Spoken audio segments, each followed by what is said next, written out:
another studio vlog. So in this vlog I will be finishing off the illustration of the Komodo and Cayman. So here's the Komodo so far, and I'm pretty much at the point where I can start to add like details. So I won't be filming the process for the vlog. I'll be filming it for a video, so that video will already be out by the time this vlog is out, so I will put that in an iCard. But I will have some of the process of the Cayman in the vlog so that you guys can like see. And oh, I wanted to show you guys this little ceramic chicken that my mum and I found when we were on one of our walks. It's quite shiny. Yeah, we found a few of them like hanging from a tree, like kind of next to a footpath, like for you to take. So I got a purple one, my mum got a yellow one, and they're really cute. So that was a really nice to like find on our walks, and I just have it like hanging up from like a screw that's for a little setup behind there. And I also wanted to show you guys my succulents. I know, I'm obsessed. So this one that I showed you last vlog has actually gotten a lot greener. I'm hoping by the end of April it'll be nice and green. Yeah, it's looking really good, so I'm really happy with how that's looking. And then these succulents were pretty dry when I got them, but now that they're all like well hydrated, they've fanned out really nicely. And I've always actually wanted a succulent that looks like this, so I'm really happy that they turned out looking like that, because I wasn't sure how they were going to look once they were all like healthy and stuff. And talking about plants, after this clip I will have the process of me making some terrariums. I made one for my Venus flytrap, a pitcher plant, and a moss terrarium for like future Venus flytrap seedlings. I love how they turned out.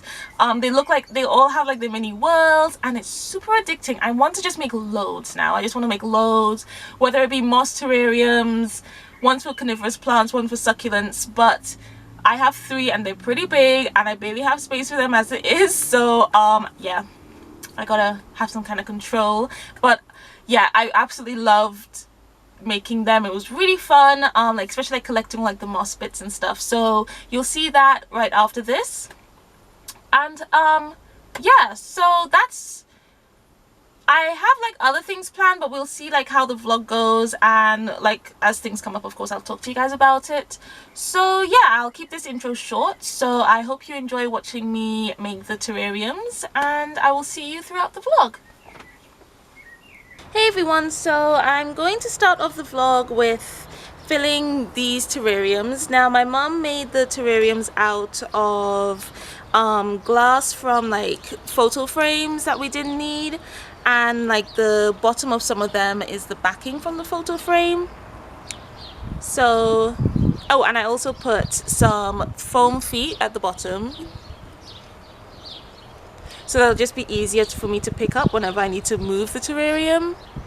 And I've got a bunch of stuff to fill it. So I've got some like peat soil with, and it's got these like these white specks. I can't remember what they're called, so I'm going to put it up on screen while I'm editing. So I've got that soil, I've got some gravel and like some slate for decorating, as well as a bunch of like, I've got a bunch of rocks covered in moss that's been collected over the past few days. Both my mom and I have been collecting.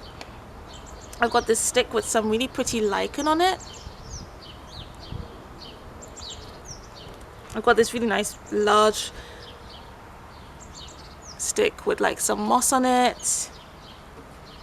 And here's some more moss. There's some plain old moss in here, as well as some like sticks with moss on it. And since they've been collected over a few days, I just pretty much had them sitting in the containers, and I put some like rainwater over them so that they wouldn't dry out, so they're nice and green and lush. And I've also got I've got quite a bit actually. This isn't all I have. I just thought I would just show you some of it. And I've also got some sand, and you'll see that as I'm setting up. So I do have some plans. I don't have the paper with me because it's just pencil, so the camera won't be able to pick it up, but I'll put it up on screen so you can kind of see my kind of idea. And yeah, so I am going to get started. I've never done a terrarium before, so I just like kind of watched some videos and looked at some photos on Pinterest to get some ideas, but I'm pretty much winging it. The only thing I really paid attention to was that to get some peat soil, as well as use rainwater, because these are for my carnivorous plants, my Venus flytrap and my pitcher plant. So rainwater is best for them. Tap water will actually damage the plants and like kill them because they don't like the chlorine that's in the water. So yeah, those are pretty much the rules I'm sticking to, is just like use the peat soil, rainwater, and yeah, but this isn't a tutorial, so if you want to make your own terrarium, look up on YouTube, because I don't have like all the information. This is like the first time I've done it. So let's get started. Thought I would just touch on a few things that I forgot to mention in the footage about the terrariums. So with the Venus flytrap one, when I separated them, there was 3 plants, and I kind of just took off like the majority of the soil off their roots and just laid it in the tray to then mix with the peat soil that I had bought. Just because I figured I would just mix up with the original soil, since they were kind of used to that already, and I just added more peat soil as I needed to. And then when I was maneuvering like the plants, I realized that their leaves are actually very fragile. So my mom helped me when I was like placing them, as well as like just kind of helping me like move the leaves and stuff when I had to place sticks or like moss and stuff underneath. And what I found really useful when working in all the terrariums was to have a tweezer, so then I could like get in a little bit easier, or like a skewer would also work pretty well to kind of move things as I need to. And then once I'd like finished, I watered it. And what I do whenever I water the terrariums, I always like pour on top of a stone, because if I poured like straight into the dirt, I would displace the soil too much and just kind of disturb things. So if I pour onto the stone, then the water will just run down without causing too much erosion or anything. So having like a rock, like in the terrarium I had that big kind of like slab for the Venus flytrap one, and that's really useful to water on top of. And the pitcher ones, there's a few like mossy rocks that I tend to water on top of, so that just kind of protects the soil. And in the moss one, I don't water as often, just because since I don't have to worry about giving it a boggy environment. With the Venus flytrap and the pitcher plant, they like a boggy environment, so I keep it with like about an inch level of water in the terrarium. So yeah, I have to water that more regularly. But with the moss, I just kind of spritz every now and again. And yeah, so that's like how I water them. And what I do is I tend to give them, like the Venus flytrap and the pitcher plant, I kind of spray over the moss, sometimes daily, sometimes every other day. It all depends how like the conservatory is, because if like the heating's on, then it'll be a bit dry and I have to spritz a little bit more. And I'm always using rainwater. Actually, when it comes to terrariums, it's best to use rainwater or distilled water. We have some rainwater collected, so I use that. And with the carnivorous plants, if you use tap water, it will kill them, so you want to use rainwater. And in the terrariums as well, it's not good to use like chlorinated water, so yeah, I use rainwater in all the terrariums that I've made. And yeah, I tend to spray daily. And with the Venus flytrap, I did end up adding a lichen covered stick afterwards. I can't remember if that was in the close-up, but yeah, I did add that because it was looking kind of empty, but I didn't have anything like left. So when my mom was on one of her walks, she found a quite nice lichen stick, and I stuck that in, and that kind of finished things off really nicely. Oh, and I was waiting for springtails to arrive. They're these like arthropods, I think I'm saying that right, that just help to kind of clean up the terrarium and keep like the environment nice and clean and stuff, because they eat algae and mold and like kind of broken down like plant matter and stuff. So once I got the springtails, I did add them to all 3 of the terrariums, and whenever I make a jar terrarium, I put it in straight away. yeah, so I put in quite a bit of springtails, and what's really nice, especially on the moss one, they kind of come out and like kind of eat the algae that's come up on the sand, because I did rinse the sand, but I think what I should have done is pour some hot water over the sand to kind of kill off what might have been in it, because I gave it a really good rinse, but I probably should have put some hot water on. So now there's like algae that pops up.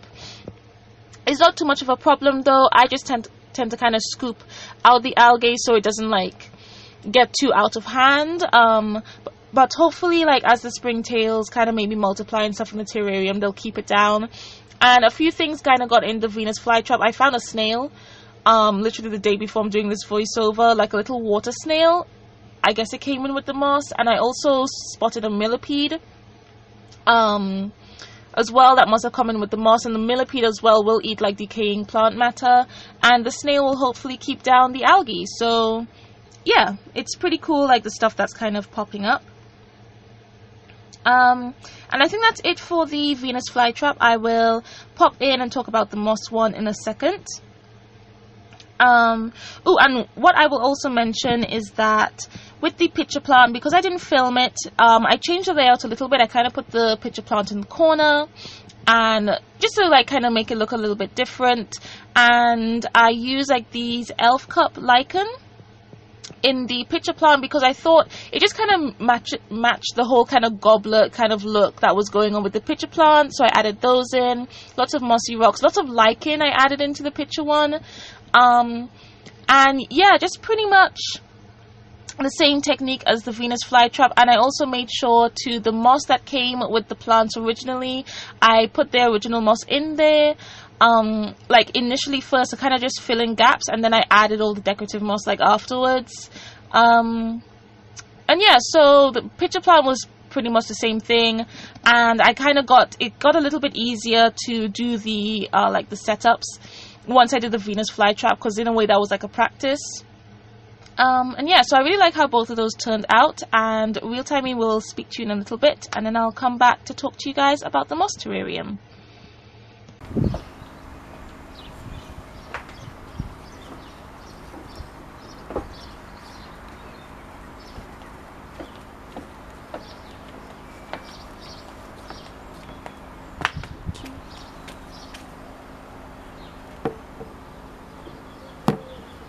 Alright, so here's the finished terrarium. Here's it from the front. And I've put quite a bit of water in it. What I did is I watered like on top of that big flat stone so that there wouldn't be too much splashing or anything. And that should be enough water to keep it for a while. And this isn't going to be a sealed terrarium. All of them are going to be open because since they're carnivorous plants, I still want like flies and stuff to be able to get in. And I'm really happy with how it turned out. I like the kind of like level, so it kind of, you know, it raises up. And what I kind of decided was, like, since there was 3, I kind of spread them out evenly. I put the one with the most leaves like in the middle. Then I took the moss that was already in the pot that came with the plant, or just around, kind of just to fill in the spaces. And then I took some of the moss that I foraged. This was like a stick with some moss on it, so I put that in there. There's a stick behind there to kind of create a backdrop, and then there's a few lumps of moss as well as some like mossy rocks here and there. Since I had that big flat rock, I went with some bigger ones, like kind of on the corner, and then this kind of finished like a cascade of large rocks. This mossy one here, and I didn't want too much bare soil, so I just kind of put moss in some places, and it'll spread out over time as well, just kind of fill in any gaps, and also to cover up some of that that weed repellent plastic that I put just to separate the rocks from the soil, so that there wouldn't be too much so the soil wouldn't kind of go over to where like the rocks and sand were. And I also wanted to mention and just show you guys that the Venus flycatcher has been flowering over the past like couple weeks. So this was like the first stalk that started flowering, and this one has started flowering today. And what I've been doing is I've been trying to self-pollinate them so I can get some seeds, because I would like to grow some Venus flycatchers from seed, so I'll be like pollinating all of them. So this one actually has 2 stalks, and that one has just 1, so I just wanted to mention that. And I'll also go in and just kind of clean up the glass maybe a little bit more and just like spray some water over everything. I didn't want to pour over because it would have been a little bit harsh, so I just want to spray over, even though all of this was sitting in water beforehand as I showed you in like containers and stuff. But since it's all been like transplanted, I just wanted to give it a spray of water just so it's not too much of a shock. So I'll do that off camera, and I'll also do the pitcher plant off camera. I might do the moss terrarium off camera as well, but I'll see. But I'll make sure and like show you guys all like the finished terrariums when I'm done. So here's another look, and I will see you guys when everything is finished. So back again to talk about the moss terrarium. Now I really like how this one turned out. The layout changed a lot from like my initial plan, but I love it. It looked a bit like a Japanese garden, so I ended up adding a fisherman.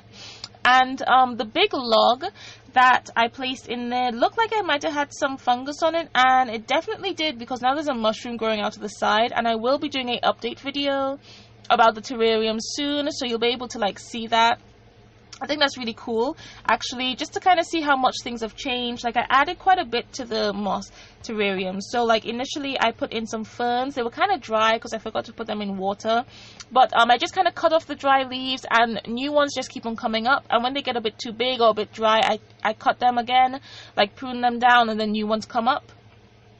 And with this one, as I mentioned before, it needs less water, so I just give it a spritz every now and again. And what I also added was some liverwort. So it looks quite different from when I initially made it, which is why I want to do an update one, because I added some liverwort, and the liverwort is going kind of crazy. It's growing so much that I might actually have to take out some, because I don't want it to take over like the whole place. It's really taking up all that like extra space, all that empty space I would leave for like future seedlings. So yeah, the liverwort is really loving the environment. It's kind of scary, actually, like how quickly it's kind of just going over. Yeah, it's growing really quickly. And what I've also noticed is a lot of new growth. Like, I've noticed I can spot new growth by like the tips of the moss tend to look a lot lighter when it's new growth. So that's really good, because at first things were kind of dry in there. I kept on spritzing it, but then my mum made a cover out of acetate, and we just punched some holes so that it could still escape, because I didn't really want it to be a closed terrarium completely, so air could still escape. But then keeping that extra moisture in has meant that the moss is really happy. So the way you can see the log now, it's a lot more covered with moss, just because of all the new growth that's happened. So that's really good, and I'm really happy with that. Oh, and a couple things I forgot to mention about the pitcher plant a little earlier is that there's actually 2 pitcher plants, but I wasn't able to separate the rhizomes. And as well, you're not supposed to separate them until like winter, like once they've kind of gone dormant. So I don't know if I will. I could separate them, or I could just leave it. I mean, if it looks really cramped by the end of the year, then I will. But if not, then I'll just leave it. And yeah, and I don't know if it's reached its top maturity, because I'm hoping that it flowers to collect seeds from that, but I'm not too sure. It may not be old enough yet to start to flower. But yeah, I thought I would just mention that there were 2 plants in there, and those pitchers don't really create their own like water, so I do have to fill them up with some rainwater. So every now and again I just check to see if there's enough, and I'll just like get a syringe and just pull up some water and just kind of put some water in each one. And yeah, and one time we got like some ants in the conservatory, and it must have like attracted them or something, because like the next morning I came and quite a few of the pitchers was just kind of full of ants at the bottom, so that was kind of cool. And yeah, that's pretty much it. I love how they all turned out, and it's really cool to see how they're all changing, and to see like what moss is happy, what isn't. So I look forward to doing the update video so you guys can see like how it's changed since I first made them.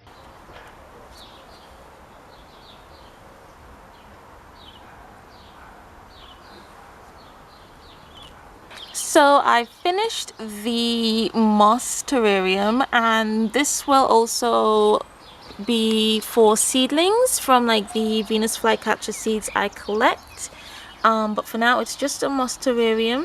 So my mom had this like sculpture of this like Japanese guy. So I put that in because it just kind of reminded me of a Japanese garden. And he needs to get like a wire, so I'll probably put that on him soon, like tomorrow or something, once I find a wire suitable. So yeah, I really like how it turned out. I will show you guys a look of all the others like next to each other in a second. And yeah, so I think, I'm not too sure which one's my favorite. I like them all because they're all like slightly different. This one looks just really nice and green and luscious. And what I'm going to do is I'm going to cover them all in some cling film just over the night, just for like the moss and everything else to kind of catch itself after being transplanted. And then they'll be uncovered afterwards.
Now for the food. So this is when I made the spring rolls. So the filler, I have some carrots, mushrooms, edamame beans, I think I'm saying that right, and then I put some like wild garlic in there, and some ginger, and like some seeds like sesame seeds, linseeds, some chia seeds as well. Oh, and I also put some kale in there. I just kind of just grabbed whatever was in the fridge, really. And just like added whatever extra seasoning. And I cooked that up in the frying pan, which you can see like me doing now. And what I did was that I let the carrots cook a little bit longer than the kale. And then once those had cooked down a little bit, then I added the mushrooms. On the edamame beans, I added first just because they're frozen, so I wanted them to like kind of melt down nicely. And you can see I added more ginger because I felt that it wasn't enough. So yeah, I kind of chopped up some ginger, then grated some, so I would have like a little bit like different kind of chunks of ginger. I really like ginger in food. Actually, ginger in anything is good. So yeah, and I cooked that, and then once I was finished, I'm using some like rice wrappers, I think I'm calling it the right thing, and what I had to do was kind of soak it in some water just so it could get soft, and then spoon in the filler and roll it up. And at first I was making the spring rolls a bit too big because it's supposed to last me for like the week, so I then had to like put less filler, so I ended up with some very large spring rolls and then some smaller spring rolls. So what I did was when it was time to eat them, I just kind of paired the big with the small so it would kind of like even out. And yeah, so I rolled those up. It was pretty simple. I don't really have any tips because I'm not used to doing this, so I was just kind of winging it, seeing how it goes. Sometimes I soaked the wrapper a little bit too long, so it was a bit trickier to manipulate. And sometimes I did it just right. So yeah, And what I did also make sure to do is when I like kind of wrapped it all up, I made sure to smooth down the edges so it wouldn't separate when it came to frying. And then when it came to frying, I used peanut oil because that's just a thinner oil. Olive oil would have kind of burnt and like kind of smoked a lot. So I use peanut oil. If you have a peanut allergy, I guess you would have to find a different kind of oil. But yeah, so I use peanut oil. And I put it in the wok just because it was slightly deeper. And what I would have to do, I didn't want to use up too much of the oil, so I kind of fry one side and like flip it. And what I didn't realize is that if you use rice wrappers, it would kind of bubble up when it fried, so they all ended up with this like crazy bubbled texture, which I thought was pretty cool. So what I would like to do is kind of experiment and use like make my own wrapper out of just flour and like see how that goes in the future. So yeah, it was nice and simple to fry up. I just used like a fork to kind of flip it over, and I also had like a bigger kind of holy scoop to scoop it out, and I put it on some paper towels so that it could drain off the extra oil. And that cover you see me using, that's just to stop it from splashing everywhere, just to kind of keep down the mess. And yeah, so it looked really good. And then when I also made a dipping sauce, a sweet and sour dipping sauce. I can't remember everything that went in it, but there was sesame seeds, soy sauce, like rice vinegar, I think you call it, and some honey, and I think maybe a bit of salt. It was pretty simple. I just like got it out of a recipe book, and it tasted really good. It was really nice to kind of like pair it with the sauce as well for when it was time to eat. And what I did was, when it was time to eat, since I didn't want to warm it up in the microwave because that would have made it really soft, so I just kind of popped it in the oven for a little bit. I kind of preheated it slightly in the microwave, then put it in the oven, and then it will crisp up and look really nice and golden brown. So yeah, it turned out really well, and they were really yummy, and it was really fun to do. I look forward to making my own wrappers in the future, like with flour, and seeing how that goes. And yeah, so I packed it up, and they were ready for me to eat for the rest of the week.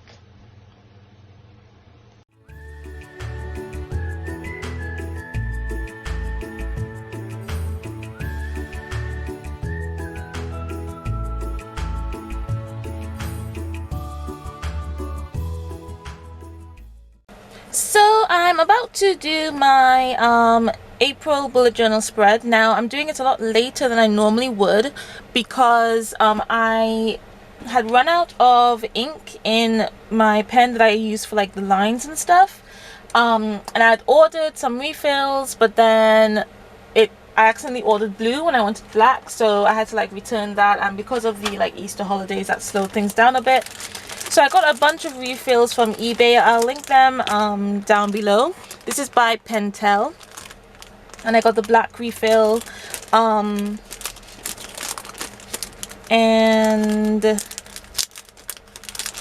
I got the refills, one, because it was cheaper to buy refills, but two, I just figured it would be less wasteful getting a refill instead of just getting a whole new pen. And I really like this pen. It can smudge, but because it's not an extremely quick dryer, but I just like how smooth it is. So just as long as I like don't smudge it or anything, as soon as I put the line down, it's fine. And it's also a really nice strong black, so it just works perfect for the lines. Oh, okay, I thought I'd lost the spring. Yeah, it just works perfect for lines, so that's why I prefer this one.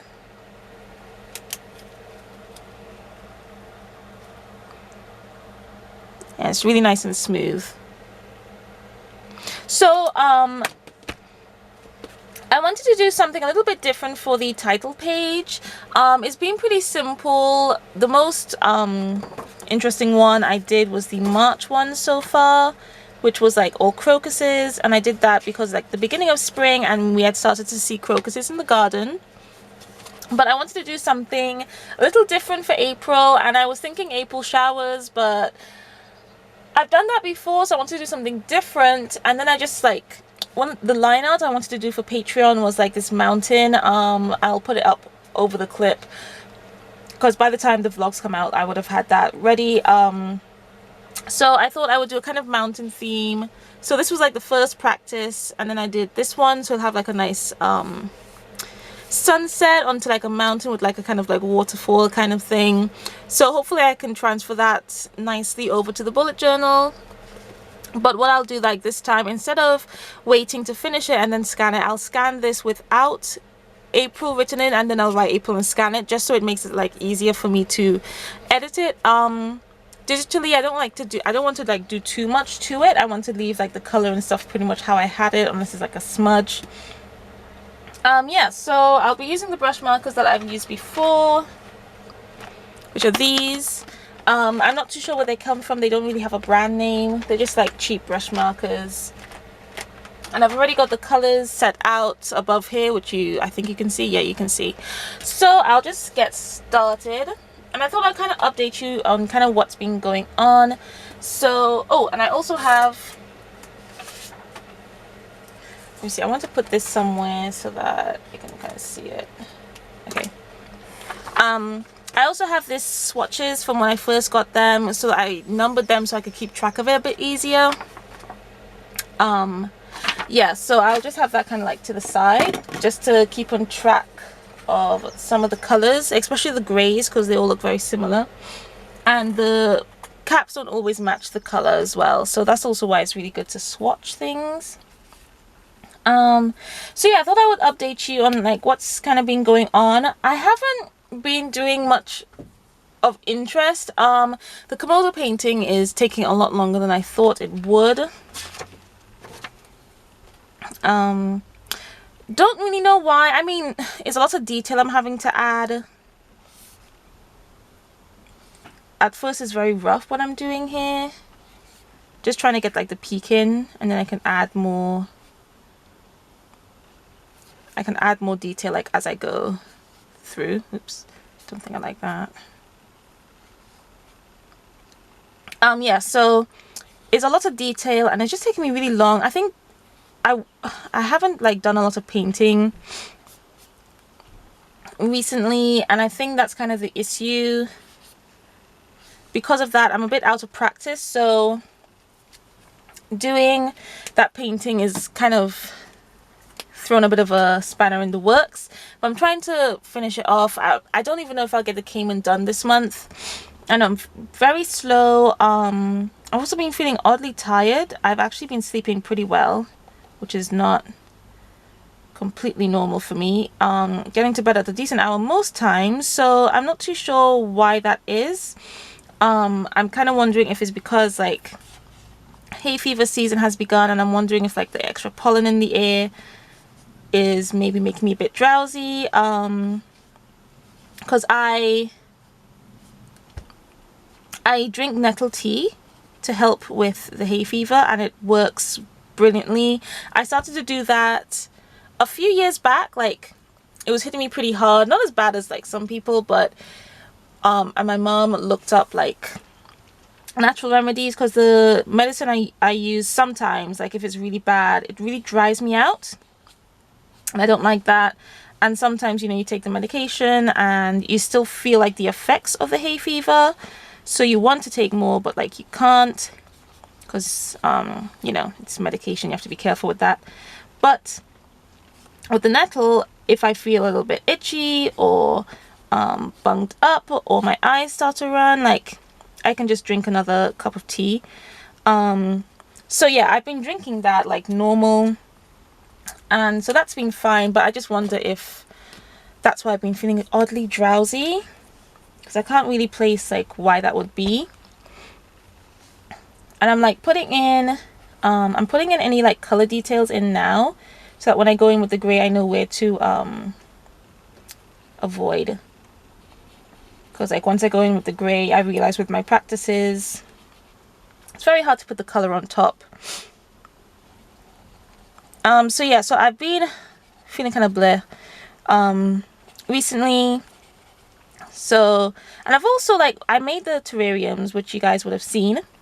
and I really enjoyed doing it. And like my aunt said, she shared it on her gardening group, and they asked if I was taking orders, but she's in the US, so of course, because of like, you know, where we are, that wouldn't have been possible for them to take orders from me. But I thought, like, since, and a lot of people also just like really like the posts and stuff, so I thought I would kind of look into making like a smaller, more compact version, like in jars. And what I'll do, I'll either put some photos over top of this while I'm talking to you, or I'll just show you guys in the vlog, which I probably will do like after this, I think. So yeah, so I was working on that, and I've been more into working on that than actually doing anything else, like collecting moss and lichen and like rocks and stuff to make them, because I wanted it to be like, I would use jars just from like honey jars, peanut butter jars, any jars that I thought looked nice I would use, so I wouldn't have to like buy things. I figured, you know, the jars are right there, might as well use them. Also means that it's a nicer size, like it'll easily fit on somebody's windowsill, because mine that I made, like the bigger ones for my carnivorous plants, are a bit of a push to fit on a windowsill. Yeah, you really don't want to knock them. So yeah, so I thought use jars. It'll also cut down on costs, and then I could just like use some things I've collected from like around the area, and then the only thing I really have to source is stuff like dirt and gravel and stuff like that.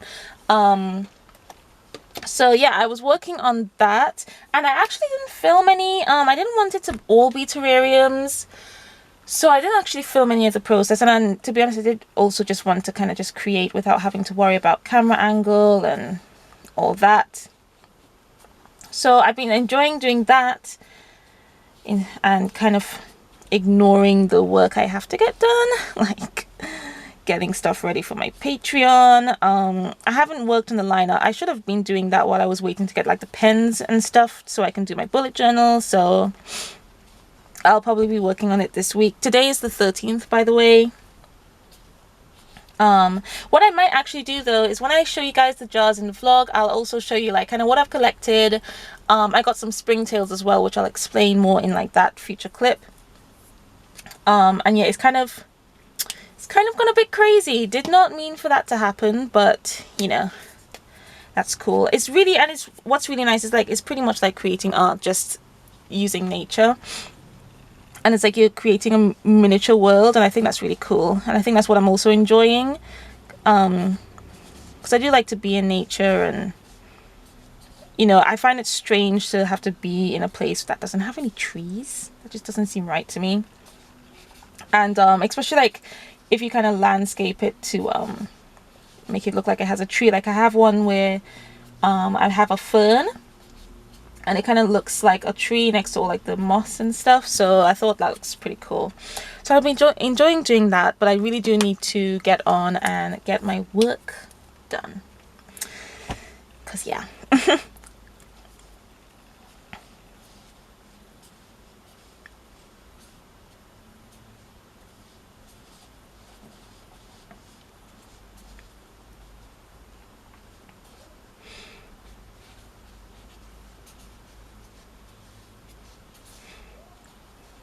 But like doing this bullet journal and stuff also made me realize how much I do miss like doing more illustration things. So yeah, I'll get to it. I will get to it. Because I also need to edit a video for this week. Thankfully I had done this digital painting of like a flower arrangement. I started another one, but I haven't finished that yet. I kind of hit a snag with that. So yeah, so I do have that, so I just need to edit that up, and that could be this week's video, which would work out just fine, since the Komodo dragon is taking quite a bit of time. But it's not looking bad. It is looking good. It's just taking a while to get there. It's like one of those where you can see the potential.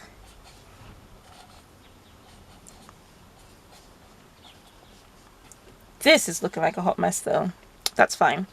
Once I like kind of add in some like black details and stuff, it'll be okay, I think. Because I don't want it to just be all like this kind of flat color. I want it to be quite loose, you know, not putting too much time into it. What I do think I need to do though is add another blue. The blue looks kind of flat. What did I use? I used 20, so maybe 19 would be good. Because that also looks a bit like a watery blue. And it's a bit darker as well, so kind of use that. Yeah, that's better. And I might also put some grey to like, because it's going over the mountains, so I wanted to kind of look like water going over like rocks and stuff. That would make some more sense.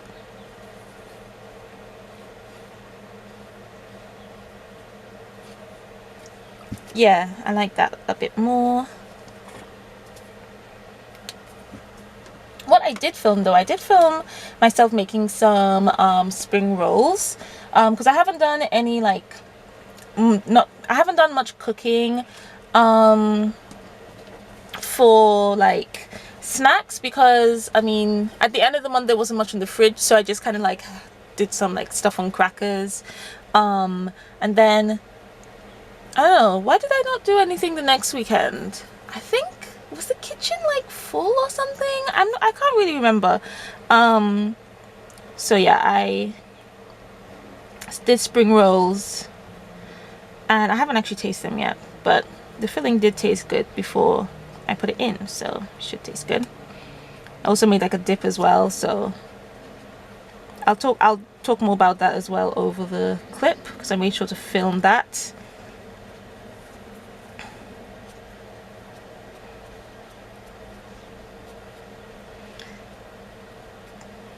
Now this isn't the thickest bullet journal paper, but I think it really does coat well with like the markers and stuff, because like, let's see, you can see a slight shadowing if you like look pretty close. I don't think you can see it on the camera, but it's not bleeding through, which is good. I think it's like around 180 GSM if I remember correctly. Ooh, let's use some of this because it's got a kind of bluey tinge. Wow, that's dark. Did I use the wrong one? Yes. Let's start that again. Let's try that again. Yeah, it's got a bit of a greeny tinge, kind of bluey, greeny kind of tinge in this grey. That'll probably look even better since like it's water. There we go. That looks a much better. Yeah, I like how that looks a bit more. And I'm also making sure to leave white space just so it's, you know, it's bright. I might put some dark, not too much.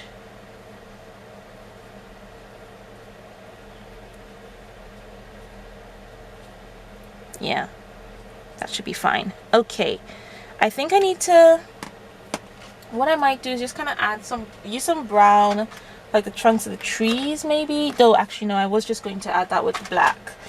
The mountain just looks a bit too light, but I don't want to make it too dark, so maybe I'll just use the lighter grays, just kind of build up, because since they layer quite nice, I could just use that to create some darker shades instead of going straight in with the dark, kind of build up to it. I won't add any more of that brown though. I think there's more than enough of the brown. Okay, let's add a little bit of dark, maybe like around the edges, a few tiny details here and there. Okay, let's leave that. Let's see, can I add, it dries quite quickly, so I think I can add the black details now, just so like No, actually, well, I don't know. Maybe I should just go in and add the sunset. Let's just add the sunset. So I have a few colors for the sunset. I have 2 yellows, an orange, a pink, and a blue to like slightly build up. And I kind of want to do it in strokes, so it's not too like blendy, but like how the mountain isn't blendy, but it'll all be like horizontal so that it won't blend into each other. Yeah.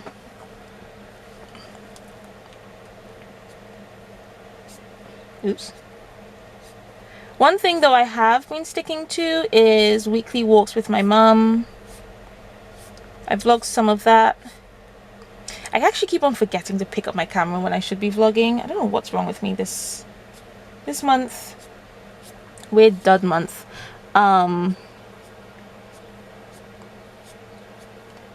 So I've been doing that, and I've noticed I'm actually like, it's improving. I don't feel as tired after like as normal, like I normally do. And I'm really enjoying it. I'm actually getting to know my area a lot more than I would have.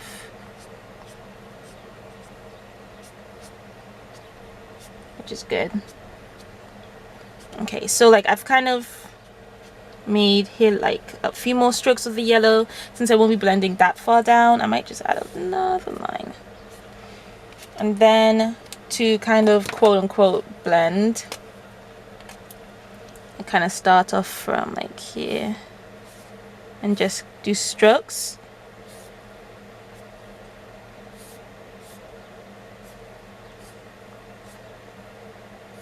And then just the strokes kind of get a bit smaller.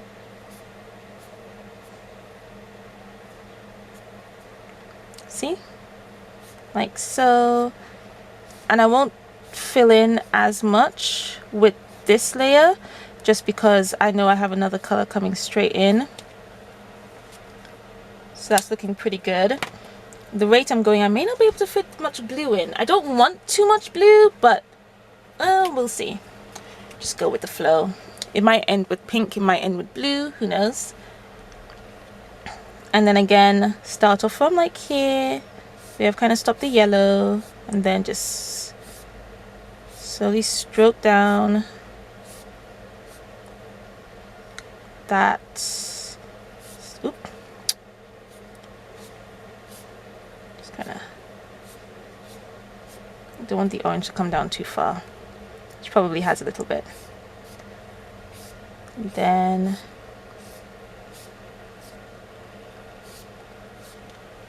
like that. And now for the pink, start like here. And I'm holding the brush like this, parallel to the page. I might be saying that wrong, but yeah, just kind of flat on there and then just swiping. And again, I don't want to go down too far, so now let's reach the yellow. And I'm also going quite light. That I would say is enough. And then we just want to go a bit higher, because I don't want that much blue. Just kind of at the top. Okay. Then I feel as if I'm going to get the page underneath. I'm just going to put something underneath there, just so I don't do that, since it's getting so close to the edge. Oops, I got blue in it. I got blue on my other page. Dang it. I'm gonna have to go over that with some Tipex or something. Right, so swipe. So you can see that's pretty much it for the blue. And then just barely bring that down. Again, thinner lines. Oop, that wasn't exactly horizontal. Okay. Might bring that down somewhat more. Okay. I've lost the cat. Ah, there we are. Okay.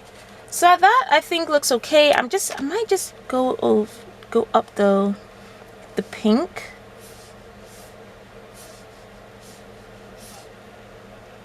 That I like. That'll do. Yeah, I think that looks okay. What I might do is bring the orange down a little bit more. Because now that I've like done it, I can just like go in and add where I think I need to go, like add where I think I need to like add a little bit more something. Because like the yellow, I can actually make kind of go up slightly higher. Just to kind of brighten things up a little bit. And I don't want the orange to really go into the blue, or at least mix with the blue, because that would create mud since they're opposites on the color wheel.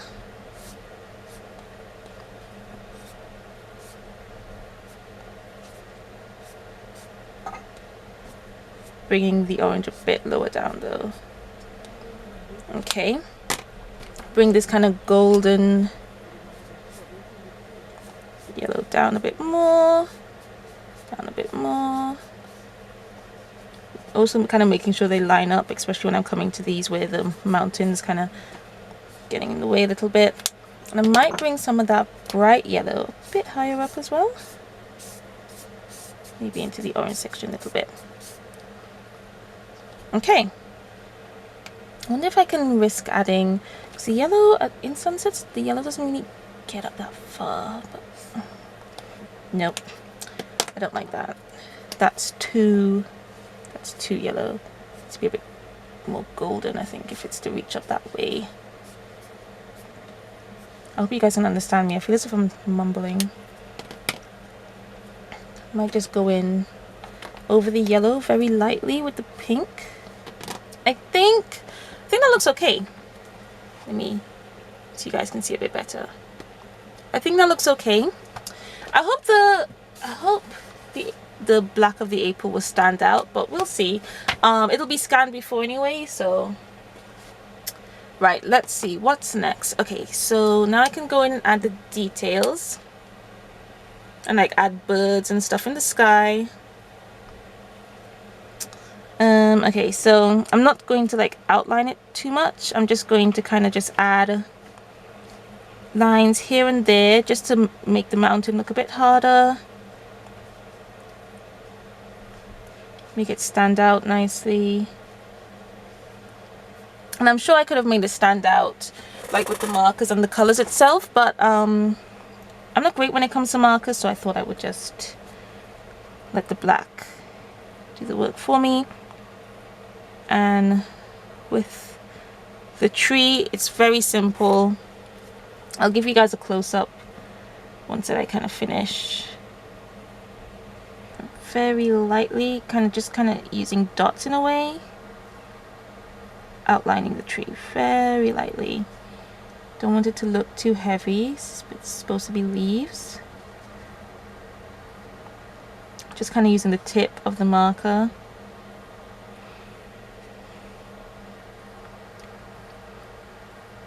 And I'm not really adding any pressure. I'm just kind of letting it skip over the page.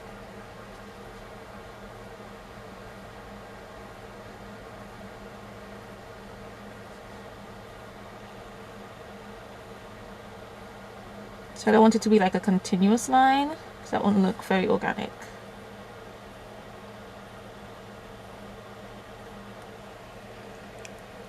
Alright, so that's looking better already. And oh, and the pen I'm using is a Unipin brush marker, so I can get some like different line weights. I can get nice and thin, I can get thick. And for the water, I think, not sure, because I want the water to look quite light. Maybe I can just add like, kind of again go very lightly around like the rocks and stuff. And just kind of define those areas. Yeah, that looks pretty cool. Again, I'm going very like light, kind of with the tip, adding slightly more pressure than I did with the trees. Not much. Just loosely following the shapes.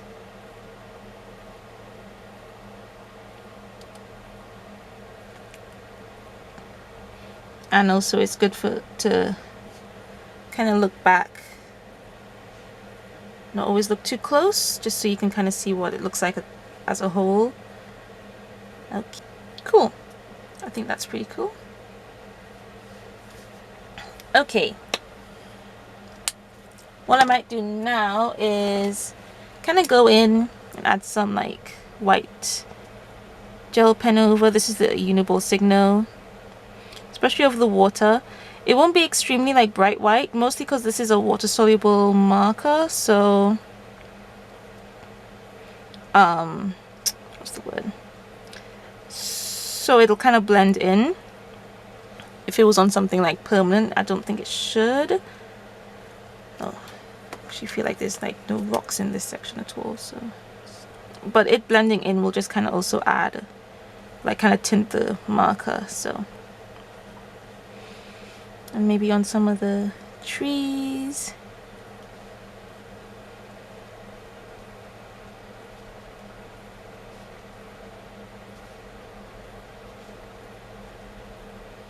Some of the places on the mountain, just some, like more closer to like where the sky would be.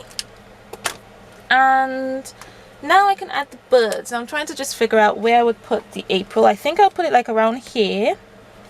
So I'm going to pretty much avoid this area and put birds everywhere else. Yeah, that's just to remind myself. Right. Now I just want to kind of scatter the birds a bit like sprinkles.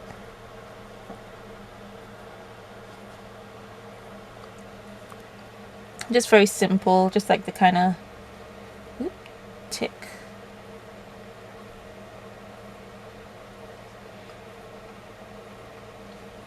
I like to kind of like vary like the amount of birds in some sections. Let's put another one, like a lone one here, I think. Then I can put some up here. I can move this now. I can put like a little, another cluster of 3 over here.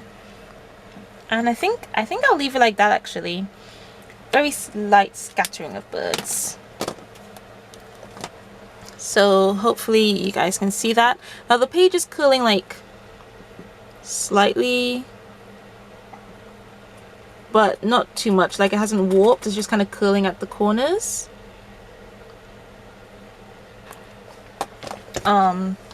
Which tends to happen when I put like a lot of marker on, but again it hasn't bled through, not even the Unipin marker.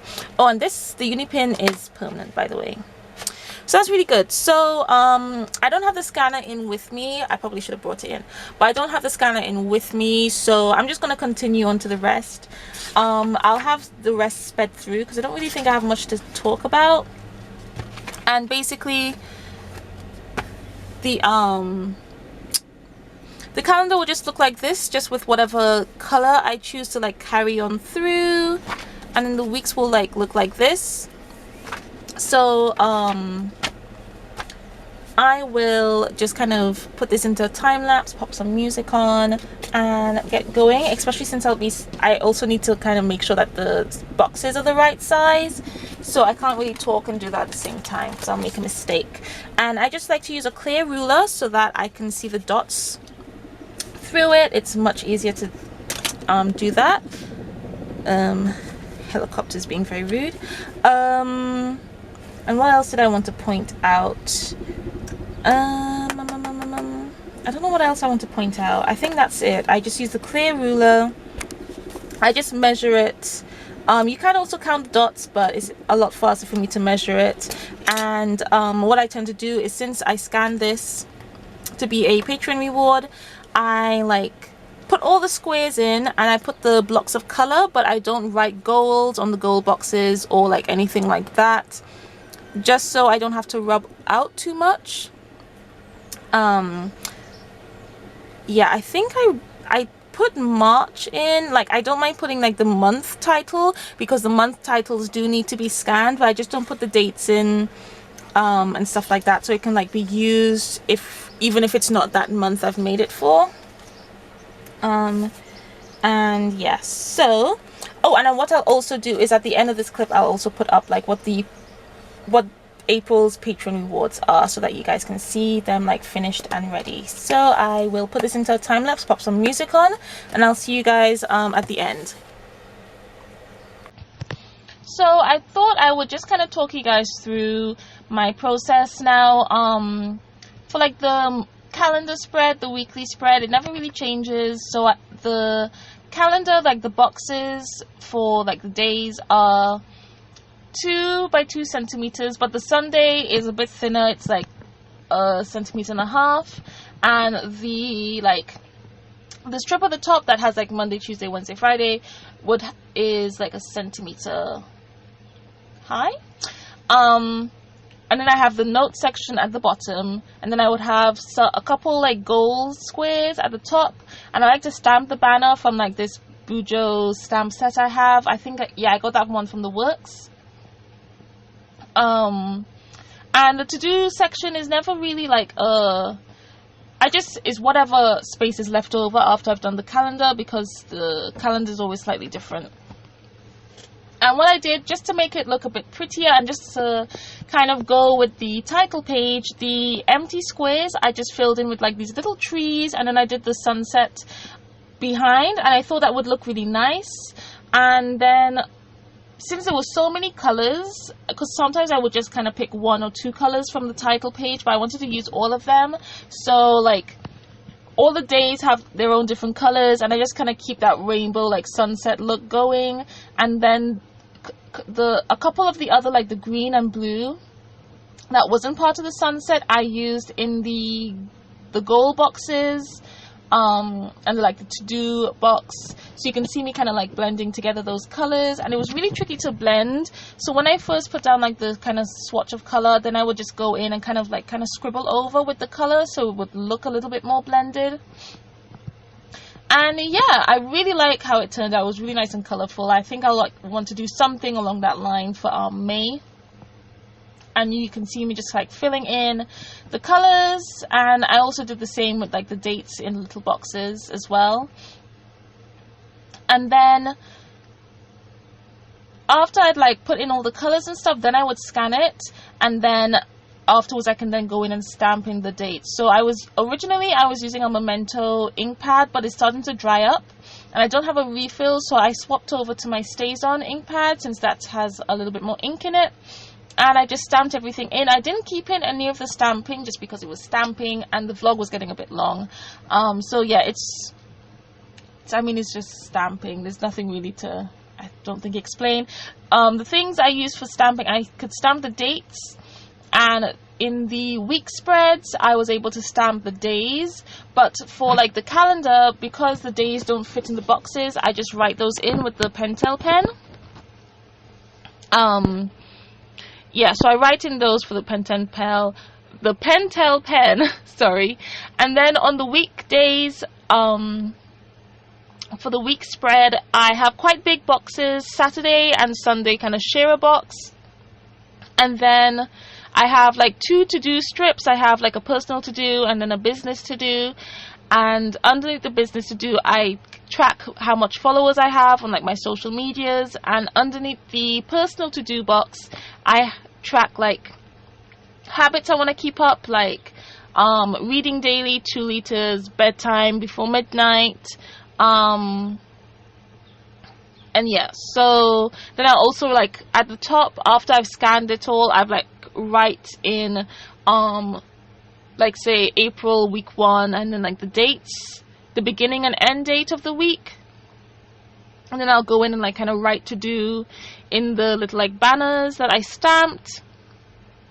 And yeah, and then what I like to do is to make the week spread kind of coordinate with the title and calendar spread. So I use the same colors and stuff for like for the background of the stamped dates. But then what I tend to do is whatever kind of like doodle element I have, I'll like transfer that over. So since what I had that could like kind of fit in and be pretty simple was birds. I just kind of did that with like the rainbow of colors throughout, and then once I stamp the dates, I then do like some black birds going like out of the dates, and you'll see that at the end when I show you like a bit of a close-up of the spread. And then when it came to the writing in the April title, I just use a black, and then I like to go in with a Uniball Signo white gel pen just to add some highlights to make it pop a little bit more, especially since it was on such a busy background.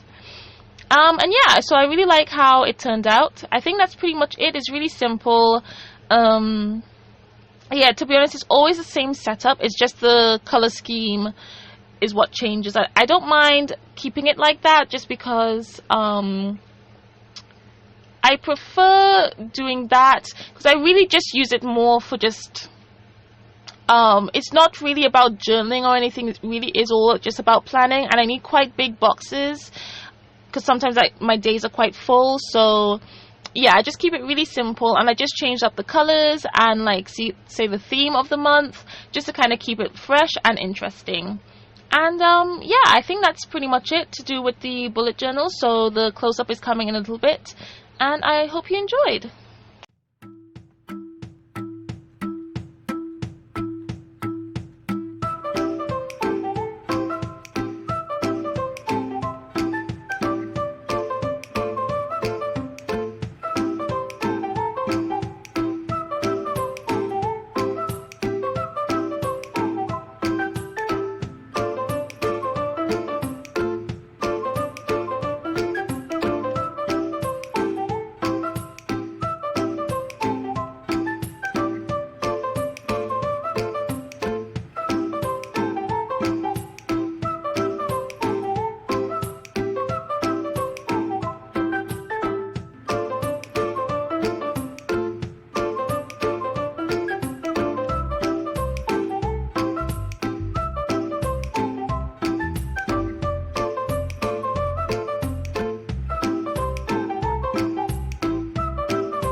Alright, I am all done. Thought I would just give you guys a bit of a close-up.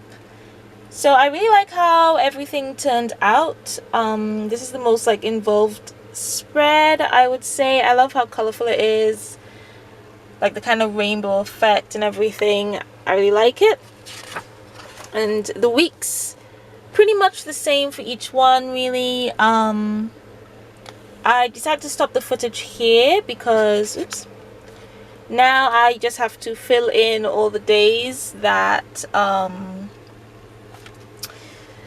that have like kind of been missed because I'm only just doing the setup like pretty much mid-month.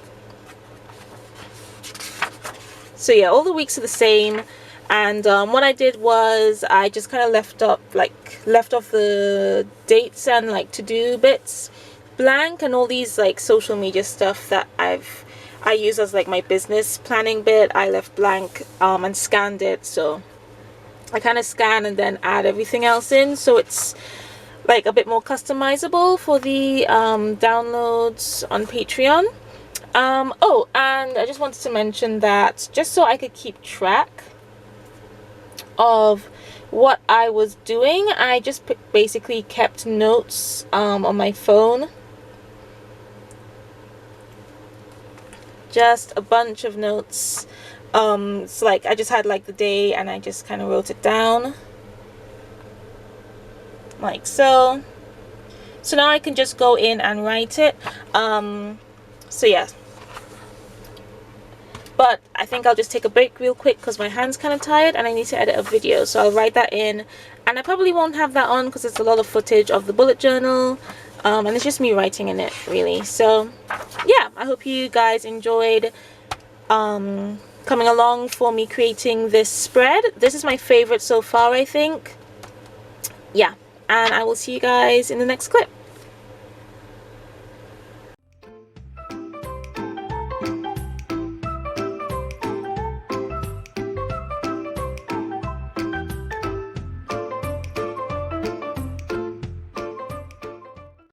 So as promised, here are the terrarium jars, and this is the like tall one I made, and I have the fern in here to kind of look like a tree next to like all the moss and lichen and stuff. It's a little bit foggy because it was I had to take it away from, it was in the sun, so it got a bit full of condensation, but I will have some photos up so that you guys can like see in a little bit more detail, especially like inside. And then I made like a fatter one, and these are all jars just that like from stuff we've used. This was sun-dried tomatoes. Yeah, this was a peanut butter jar. This was like the second one I made. I actually had to redo this one because at the first time I made it I put too much dirt, so I had to redo it. And I pretty much just redid the same thing. I just took out the dirt and added a couple things in, but nothing like too new. And then the cover was just this basic blue plastic cover, so I covered it in twine so that it would look a bit nicer. And then this one I have ribbon around it because you could see like the sell by date, so I just stuck on some ribbon. And on the metal cover I used that like red double-sided tape, so it's really strong. And then with the twine cover I just used the hot glue and just kind of spiraled around kind of slowly. And then this was a honey jar. This is like the smallest one I've made so far, and this was like the first one I did. And yeah, so again I'll make sure to have some photos up as I'm showing you guys, but I really like how they all turned out. When I covered this one with some craft cardstock, again to cover up the sell by date. And yeah, so I really like how they all turned out, and I will show you guys like the stuff that I have stored up to make more terrariums, like the moss and lichen and stuff like that. Like while I'm talking I'll kind of span over to that. So I've got like, I'm actually kind of taking over the conservatory. Like I have the terrariums in there at the moment because the studio doesn't have space for it at the moment. So you can kind of see like there's in the terrariums that I made for the carnivorous plants, there's been like a few stowaways, like whatever seeds that might have come in with the moss and lichen. I've kind of left it for now. There's a bit of a stowaway at the back of this jar here, not sure if you'll be able to see on camera, so that keeps on happening, but I just kind of just leave them. If I really wanted to I could pluck it out if it was taking up a bit too much space, but for now I don't mind too much. And in like one container I've got a bunch of moss. I actually got two containers with moss, sorry. I've got like one container with like charcoal covered moss, so it's basically just from a tree that got burnt and some moss grew up on it. And then I have a container full of some other moss, like star mosses, I think feather mosses, and I don't really know all the names of them, and it's kind of tricky to find like the names online, especially like to find just like UK moss, because I've gotten it from like local woods, parks, stuff like that. And I just take like a little bit because I don't want to take off too much and like disturb that environment too much. So I just take like a little clump and then I put that in the container and I spritz it with some water and keep it nice and moist, and in a bit of a shadier area, just because moss prefers a moist shady area. Now they are a bit cramped in there, so I do want to get a bigger container just so that they can like lay without having to go on top of each other at all. And yeah, so I have that, and then I've got a container with lichen in it. My favorite lichen is like these kind of like elf cup lichens, and it literally does look like little cups, and I think those are really cool. I don't think I have them in a terrarium yet, actually. I have them in the picture terrarium, but I haven't put any in the jar terrariums. I have different lichens on there, so I have some lichen on sticks, bark, and on dirt. On some of the moss is also on dirt and like bark as well. And again, those are kind of cramped, so I also need to get a bigger container for that. And then I've also got some like ferns in some jars. I store them in the jars so that they're not like too cramped and they can kind of stand up. Some of them are kind of growing up, but then like when I'm ready to put them in a terrarium, like this one I kind of prune down and I pruned the ones that like were really tall, and I just left this in, and then like new ferns will grow out at some point as it like establishes itself and stuff. So I've got a few ferns, and then I've got some springtails. Now springtails are little insects, and they help to keep like your terrarium free of like mold and stuff, which will happen. So the springtails are really useful for that. So I have put them in all of my terrariums to keep them healthy. I might have to put some more in the carnivorous ones, just because there's some algae that's kind of cropped up. I think it was in the sand. I did try to wash it as best as possible, but I think some of it still got in there. So I might put more springtails in there just to kind of deal with that. And there's just these like white little insects. They're quite small, and I ordered some off of eBay, and I didn't realize, because I knew that they like multiply quite quickly, I didn't realize how quickly. So I got them like on a Friday, and then by Monday I had to get another container. I'm just using like old hummus containers, like a nice container with like a seal. And so like the following Monday I had to put some more charcoal in there. Charcoal is best to like have them in because it keeps the water like sweet, it doesn't let it get like all like gross and stuff, and they like that environment. No, you can like find them in the wild, like in dirt and stuff, and sometimes in plant pots. So but the charcoal is just a cleaner way to keep them. And then by the next Friday, so like a week after, I had to get another container. So what I think I'll be doing is I'll probably start selling them on eBay as well, just because I'm gonna get overrun with them soon, because they just, I think in like the place I have them in the conservatory, and I think it's nice and warm, and I keep it nice and damp in there, and I think it's just a perfect for them, and they're just kind of multiplying like crazy. So yeah, that's pretty cool. They're kind of gross and they're kind of cool all the same time. Yeah, bit icky. So if you didn't like insects, you probably didn't enjoy that clip, but I would have put on the screen like where to skip to if you don't actually want to see them crawling around. But I think it's really cool like how quickly they've multiplied and stuff, and they're called springtails because they jump. And if you want to know more about it, I'll link to a video I find really useful about it. It's by Serpa Designs. He actually does do a lot of terrarium builds and stuff on his channel, so I'll link that video down below just in case you want to know more, because yeah, just what I've remembered is just the basics kind of thing. So yeah, I think that's it. I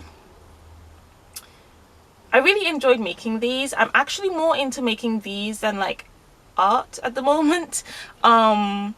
So I have to keep reminding myself that I have to make videos and stuff, because you know, it's the job. So at the moment I just really want to make loads and loads and loads of terrariums. But I kind of want to wait for these to sell, because these are available for sale.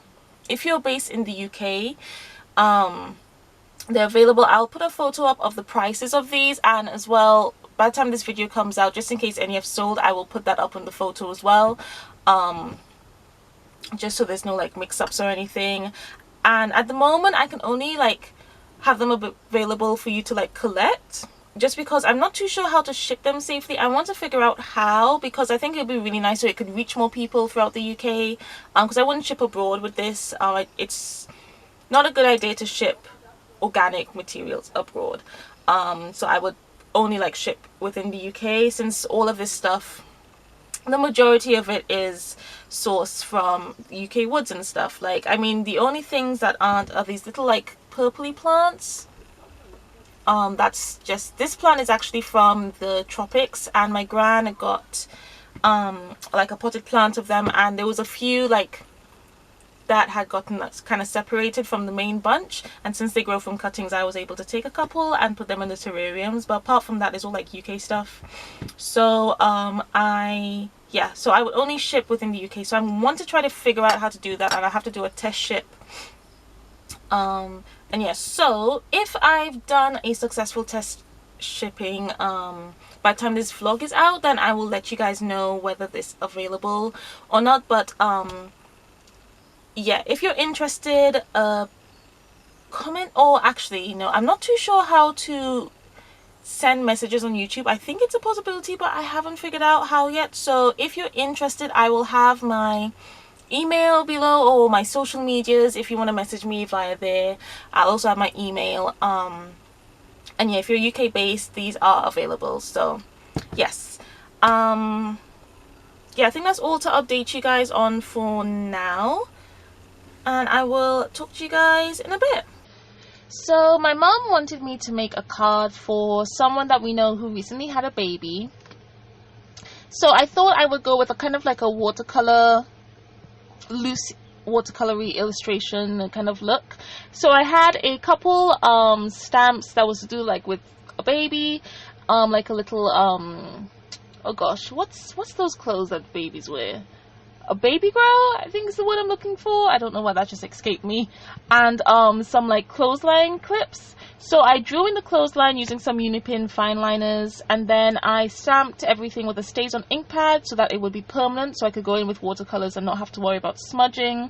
And what I did is that the original stamp like had a little rabbit as the image on the baby girl, but I didn't want that on everyone, so I kind of just masked it off when it was time to stamp, and then I doodled in a heart on one of them and a star on the other. And yeah, so I stamped the clips, and then I kind of like drew in some like grass at the end of the clothesline. And what I did, I pretty much freehanded the clothesline. I just kind of measured where I wanted it to start and begin, and then just drew it because I wanted a very natural look, kind of sketchy look to it. And then I used ultramarine blue for the sky, sap green for the grass. I wanted it to have a warm color palette, so yeah, those are the colors I picked for the grass and the sky. And I'm using a size 8 brush for the majority of this, and I kind of go down a couple sizes for when it's time to do the baby grow. And this is watercolor paper. It's just like on the cheaper side. I wanted a thinner one since it was going on a card. I think this is like 180 GSM, which is why it's warping so much, but it was okay for what I was doing since it was very loose and there wasn't going to be many layers. I didn't mind working with like a thinner paper, so there's not a lot of blending or anything like that. It's very loose and kind of sketchy. So I did the background, and then I went in and did the clotheslines. I used burnt sienna for the clothesline, sorry, for the clips. And then I also used burnt sienna on the bunny. I used alizarin crimson for the hearts, cadmium yellow for the star. And then for the baby grows, I mixed a purple. Oh, let me see if I can remember the purple I mixed. I think I used ultramarine and alizarin crimson for the purple I mixed. And then I used phthalo blue for the bunny, and then Viridian for the heart baby grow, just so there would be a nice contrast, not only with like the background but as well the image on the baby grow. And everything has like a layer, and then I just kind of went in and added some shading, but very light. So like say where like the legs would come through on the baby grow, I added like another layer of color just to so it wouldn't look too flat. So very like minimal shading, very minimal shading. And then once I did the baby grows, I went in and just kind of added a few flicks of watercolor for the grass, again using the sap green. Added a few more strokes for the sky, but I didn't want it to be too dark, so I was being very careful in adding some very like light layers of watercolor. And I don't even think I added any. I might have added another layer on like the bunny, the heart, and the stars, just to make them a little bit brighter. And then once that was all dry and I'd added all the layers of watercolor, I went in with the fine liners again and kind of doodled on some grass. I added some birds in the background. I also used a Uniball Signo white gel pen to add some highlights here and there, like in the sky, the grass, the baby grows. And that was it. And then once that was dry, I scanned it because my mum also wanted to have a piece of stationery to like write a letter to the parents. So I scanned that and went on to Clip Studio Paint. Sadly, I forgot to film that process, but it was very simple. I just cut out the image kind of blurred the edge and then put it at the top of the page, and then I used I think it was the G-grip pen brush to just kind of draw in the border, and I made the border kind of start off from the clothesline so it would all kind of look cohesive, and then I added like my signature at the bottom corner, just kind of going over one of the border lines. And yeah, that was it. And then I just printed it out on my printer, and yeah, that was really nice and simple, and it looked really nice to kind of coordinate. And then back to the card, my mum also wanted me to like kind of paint the world to go with the sentiment, welcome to the world, little one. So I did that on the inside of the card, but I should have done that on some watercolor paper, because the card, it was okay, but it was very tricky because it sucked in the water, because it's not watercolor paper at all, it's just plain cardstock. So what I should have done is done it on watercolor paper, then cut it out and then stick it on, because then I could have cut it out as a circle. But yeah, live and learn, I guess. So for the world, I used phthalo blue mixed with some ultramarine, because it was supposed to be like more like sea blue color, so I didn't want it to look like the sky. And then I used sap green for the earth. Yeah, I used sap green for like the countries, and I also drew that out using the fine liners. The Unipin fine liners are permanent, which is perfect for when you're doing watercolors, so yeah, I used that. And yeah, pretty simple. And then for the sentiments, I made a bit of a mistake and I stuck the sentiment for the inside of the card at the bottom, but thankfully it was sitting, after it was finished, it was sitting in the conservatory and it was nice and warm, so my mom was actually able to peel off the sentiment and put it at the top where it should have gone. And the sentiments just came from like this sentiment pack I got like ages ago for card making. So I cut it out and then I edged it with some Stays On ink so it would stand out a little bit. And I did that for the sentiment on the front, which I think it says congratulations on your bundle of joy. And again, just cut that out, went around the edge with some Stays On ink so it would stand out a little bit, and stuck that on, and it was a really nice simple card. And yeah, one thing I did say when I was doing like the planet Earth, it was really tricky to figure out how to like make it not look too flat, because I was like, how do you shade a planet? So when because I just wanted it to look a little bit more interesting, so I just kind of went in and added some splotches of green on the countries, and then just around the countries I added a little bit more blue so it'd be a little bit darker, and then just kind of made like some like wave squiggles with the paint. And yeah, that looked pretty good. And then once it was dry, again I went in with my white gel pen just to like add some highlights and just make it look a little bit more interesting. So yeah, that was pretty much it. To stick down the painting to the card, I just used some double-sided tape. Nothing fancy. I just went around the outside edges and then a strip down the middle so it wouldn't like kind of like buckle in the middle, since the paper was somewhat warped. And then I stuck down the sentiments with double-sided tape as well. So yeah, turned out it was really nice and simple, nice and quick. But what's nice about it is because it's nice and simple and quick, but it looks really nice. It looks like there's a lot more that went into it. So yeah, I really like how it turned out, and you can let me know what you think in the comments. And I hope that the couple that receives it likes it too.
So we're at the end of the vlog, and I thought I would just show you guys a couple things that like weren't on camera. So I did this sketchbook spread of the jar terrariums. I painted them in watercolor, and the video for this is already up. I uploaded that the week before the vlog came out, so if you haven't seen it already, I'll put that up in an iCard. And I really like how they turned out. I thought it'd be nice to like kind of document them, especially since I'm so into terrariums right now. And yeah, so that's the spread. I did the tall one and the stout one. Ooh, and if you are interested in purchasing this, I will have some info below for purchasing the jar terrariums. They're still available. And yeah, so that will be for UK only though, because at the moment I'm not able to ship them. So yeah, if you're interested in jar terrariums, please do check out the info in the description below. I'll have a link to like stuff about the terrariums, and as well as my email if you would like to contact me. So I also made this card. My mum wanted me to make a card for someone that we know who recently had a baby. So I did film the process for this for the vlog, and that's the front. And then I did something inside as well.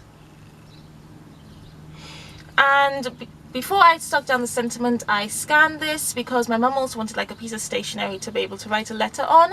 So I took the image and kind of cut it out and made it part of this border on the stationery. And I did this on Clip Studio paint. And it was really simple. I forgot to film the screen though, so apologies for that. But yeah, it was really simple. I just like cut out the image, kind of blurred out the edges, and then just drew a border. So nice and simple. So that's that. And then I thought I would also show you how far I've come on the Komodo dragon painting.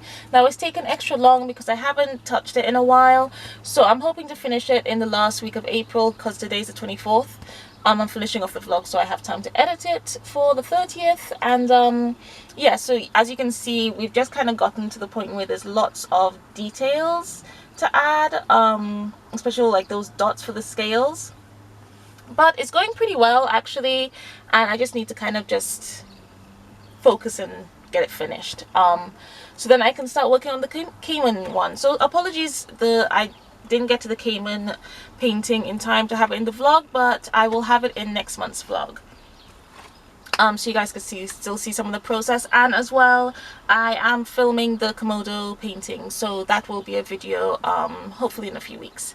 So yeah, I hope you guys enjoyed the video. If you did, please do give me a thumbs up, subscribe if you haven't already, and click the notification bell. I upload every Friday, and I have a podcast at the beginning of the month, a vlog at the end, and then some process videos in the middle. So if you don't want to miss any, please do click the notification bell. And yeah, I think that's it. So I will see you guys next week for a podcast. Thanks for watching. Bye.